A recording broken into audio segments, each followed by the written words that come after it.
Mesdames et messieurs, bonjour à vous tous et bienvenue.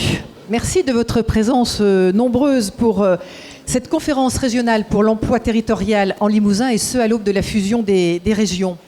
Vous avez pris connaissance du programme, 2 tables rondes donc aujourd'hui.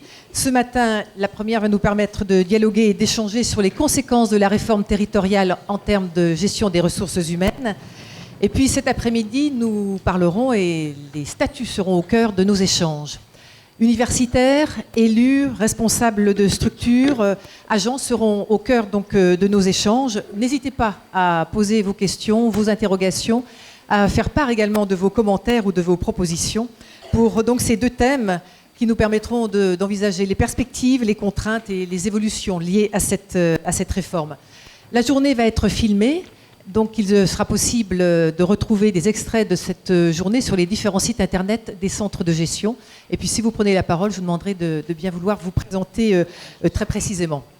Bienvenue en tout cas dans cet espace loup, ici à Saint-Jules-Martel. On aura le privilège et le plaisir de visiter entre midi et 2h l'exposition consacrée au Salon international de la caricature, du dessin de presse et d'humour, avec bien sûr une année toute particulière en 2015. Merci en tout cas à vous tous. Merci aussi à vous Jean-Louis Nouaud. Vous êtes président du Centre départemental de gestion de la Haute-Vienne. Accueillez vos invités. Donc, Monsieur le Préfet, Monsieur le Président de région et cher ami Gérard, Monsieur le maire et aussi mon ami Joël, Monsieur le représentant du CNFPT, Monsieur le Président de la FNCDG, Madame la Présidente de l'AMF, je ne la vois plus, je sais qu'elle est là, Madame la Présidente de l'Université, que je n'ai pas vue, mais elle doit bien être là également, Messieurs et Madame les universitaires, mes chers collègues élus, Mesdames et Messieurs, chers amis, donc avec et au nom de mes collègues Jean-Pierre Lasserre, président du centre de gestion de la Corrèze, et Didier Bardet, président du centre de gestion de la Creuse, nous sommes heureux et très touché de votre venue dans cette salle de Saint-Jules-Martel, dans ce lieu qui fut le théâtre, il y a encore quelques jours, de la manifestation annuelle autour du dessin de presse et de la caricature, manifestation qui a revêtu cette année une signification tout à fait particulière, dont Gérard Vandenbroek, président du conseil régional, ancien maire de cette commune et créateur de ce salon, et je crois qu'il en est toujours le président d'ailleurs, nous dira sans doute quelques mots dans quelques instants. Quelques mois avant que nous rassemblions tous au sein de la grande région, les 3 centres de gestion de la fonction publique territoriale de la région Limousin, Corrèze, Creuse et Haute-Vienne, en collaboration avec leur délégation régionale du CNFPT, ont décidé d'organiser cette conférence régionale pour l'emploi prévue par la loi de janvier 1984. Compte tenu de l'actualité des collectivités territoriales, nous n'avons pas choisi de consacrer cette journée à une présentation exhaustive des chiffres de l'emploi, mais ces documents, d'ailleurs, vous les retrouverez dans la pochette qui vous a été remise à l'entrée. Mais cette pochette présentant un panorama de l'emploi territorial au plan national, mais aussi au niveau régional.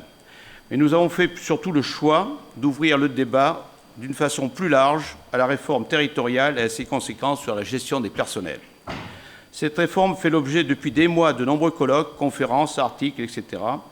Cependant, la gestion des personnels des collectivités territoriales, impactées par la réforme, leur place, leur devenir, leur statut, n'apparaît pas ou presque dans les textes de loi qui ont été votés. Ce n'est peut-être pas anormal dans notre démocratie décentralisée. La libre administration des collectivités territoriales permettant de trouver, dans la concertation, les solutions adaptées à chaque catégorie de collectivité, aux spécificités des territoires, afin de rechercher la meilleure qualité de service public possible. Par ailleurs, la pertinence du statut de la fonction publique territoriale, 31 ans exactement après sa création, reste entier et constitue à mes yeux, dans le contexte de réforme et de bouleversement du paysage territorial que nous allons connaître, une garantie pour les agents d'égalité de traitement et de conditions de travail. Pour aborder ces thèmes passionnants, donc, nous avons choisi 2 tables rondes. La première, donc, je tiens aussi à remercier Madame Bise, qui animera cette journée. Merci de votre participation. Donc, la société Intervista, et qui vous présentera tout à l'heure les différents intervenants. La première table ronde, qui sera animée par Madame Paulia, présidente de l'Université de Limoges, professeur en droit public, que je salue et que je remercie vivement de sa participation, sera consacrée à la gestion des ressources humaines dans les différents mouvements qui vont affecter les collectivités lors de l'application de la réforme. La seconde table ronde, cet après-midi, abordera donc la question fondamentale pour les agents, mais aussi pour les usagers des services publics et pour les employés territoriaux, question qui fait l'objet de débats passionnés, la question du statut. Mais aujourd'hui, est-ce que le statut de la fonction publique est toujours pertinent en France? C'est la question que nous poserons. Et là, nous aurons une personnalité, un élu local qui viendra se joindre à cette table ronde, qui n'a pas pu venir là ce matin. Ce sera Mme Pérol-Dumont, qui est sénatrice. Et cette deuxième table ronde sera introduite et animée par M. Christophe Bonnotte, maître de conférence en droit public à l'Université de Limoges. Donc nous confierons la clôture de cette journée par M. Mouinard, que beaucoup d'entre vous connaissent, maître de conférence en droit public à l'Université de Limoges. Nous le voyons beaucoup sur les antennes lors des élections.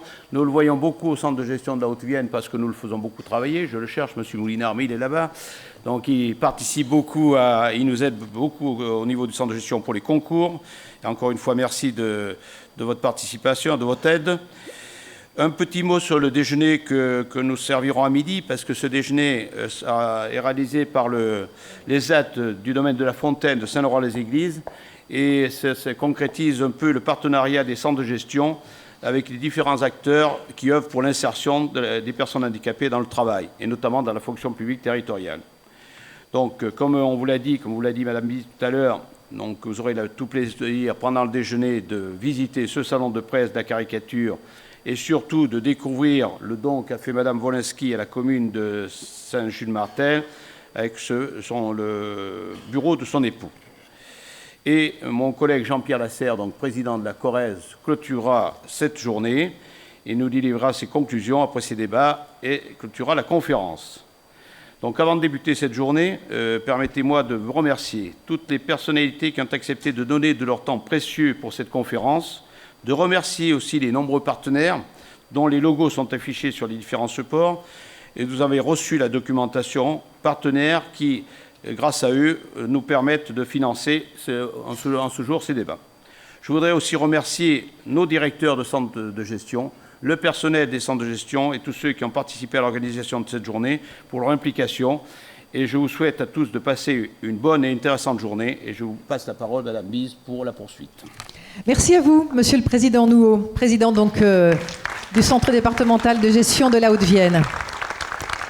Et nous sommes ici en effet à Saint-Jules-Martel. Il était bien normal que nous puissions également entendre le maire de Saint-Jules-Martel, Monsieur Joël Garestier. Merci de nous accueillir en Saumur dans ce très beau centre de Saint-Loup.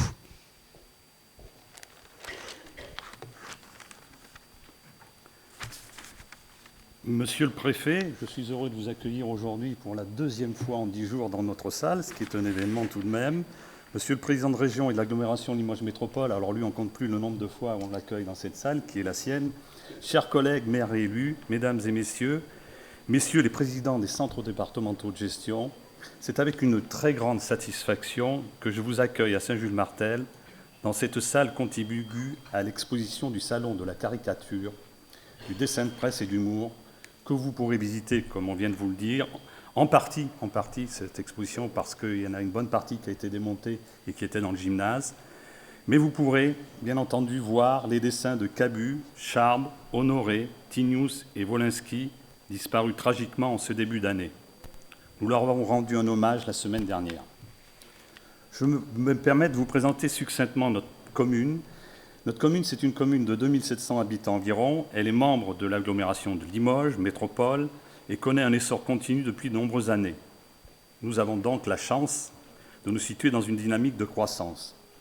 Notre commune n'est pas, comme certains pourraient le croire ou le disent, une cité dortoir. Même si une partie de la population travaille sur Limoges, nous avons sur notre territoire 3 entreprises moyennes, le GLBV, Groupement Limousin Bovin, Primature Béran, et 70 petites entreprises ou auto-entreprises. L'un des thèmes traités aujourd'hui est l'emploi territorial en Limousin dans un contexte de réforme territoriale.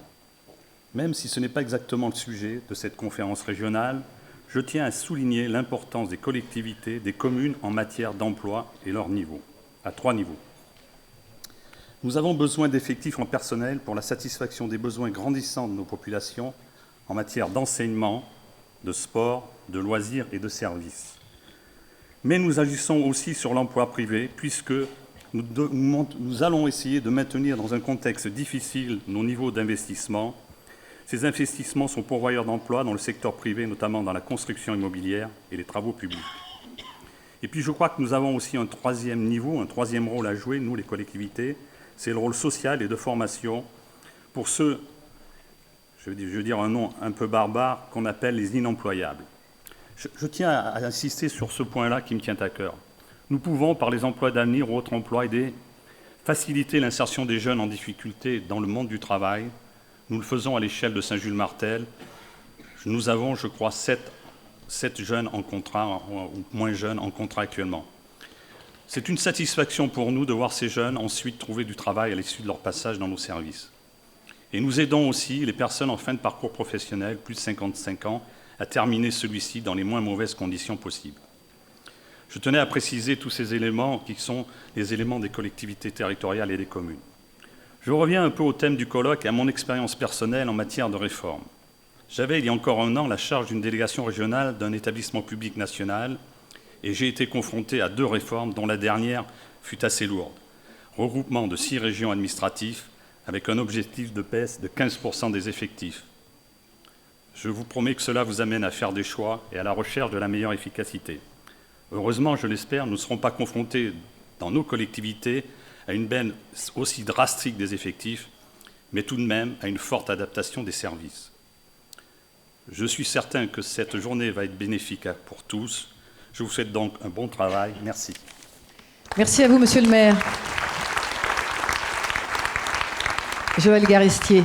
Le CNFPT, représenté par Monsieur Jean-Jacques Dubouchot, il est normal, Monsieur Jean-Jacques Dubouchot, que nous puissions aussi vous entendre pour ouvrir à cette conférence. Mesdames, Messieurs, vous toutes et tous, personnalités en vos grades et qualités. C'est en tant que président de la commission de formation de la délégation limousine du Centre national de la fonction publique territoriale que j'ai l'honneur et le plaisir de vous accueillir à cette conférence régionale pour l'emploi territorial en Limousin. Je vous prie d'abord d'excuser Didier Bardet, le délégué régional, qui ne peut être là pour des raisons de santé. Le CNFPT a contribué à l'organisation de cet événement aux côtés des 3 centres de gestion départementaux et ce partenariat est à l'image de nombreuses actions communes menées au bénéfice des collectivités et des agents territoriaux tout au long de l'année. Le sujet qui nous réunit aujourd'hui, celui de l'emploi public territorial, est d'importance. En effet, l'emploi public territorial représente plus de 9% de l'emploi salarié dans la région. Dans la région Limousin, qui vit ces dernières semaines. Et ce sont les agents territoriaux qui contribuent pour une très grande part à rendre le service public de proximité. Entretien des routes, état civil, restauration scolaire, accueil périscolaire, centres de loisirs, piscines, collecte des déchets, etc.